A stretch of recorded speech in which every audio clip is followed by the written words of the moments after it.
এভাবেই জাকের আলীর প্রতি অবহেলা করা নিয়ে আক্ষেপ প্রকাশ করেছিলেন কোচ সালাউদ্দিন। ছেলেটার হয়তো চেহারাটা একটু কালো, এ কারণে বোর্ডও হয়তো দেখে না তাকে।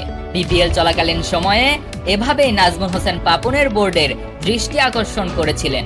অবশ্য তীর নিশানাতেই লেগেছিল। কিছুদিনের মধ্যেই জাতীয় দলে ডাক পান জাকের আলী অনিক। প্রথম দিকে কিছু ম্যাচে খেলেছিলেন অসাধারণ। মাঝের সময়টাতে রান আসছিল না ব্যাটে। জুলাই বিপ্লবের পরে যখন সালাউদ্দিনকে কোচ হিসেবে পেলেন জাতীয় দলে, তখন থেকেই আবার আরো শক্তিশালী রূপে ফিরলেন জাকের আলী অনিক। রান আসতে শুরু করলো ব্যাটে। দুর্বল জায়গাগুলো এখন তার শক্তির জায়গা। অফসাইডের ওয়াইড লাইনের বাইরের বলগুলোকে লেগে টেনে ছক্কা মারেন অনায়াসে। বোলাররা জানেন জাকের অফ স্ট্যাম্পের বাইরে গিয়ে খেলবেন, তারপরেও কিছু করার থাকে না বোলারদের।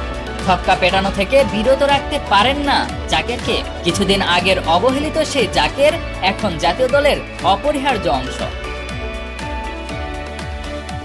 বিপদের সময় দলকে শান্তভাবে টেনে তোলা কিংবা শেষ দিকে ফিনিশিং সবই সামলাচ্ছেন ব্যাট হাতে।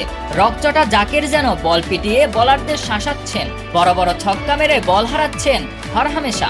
এই সফলতার রহস্য কি তাহলে কোচ সালাউদ্দিন? হতেই পারেন পছন্দের কোচকে যে এখন পেয়েছেন জাতীয় দলে। জাকেরের শেখার ইচ্ছে আর সালাউদ্দিনের শেখানোর ইচ্ছে মিলে তৈরি হচ্ছে ছক্কা জাকের।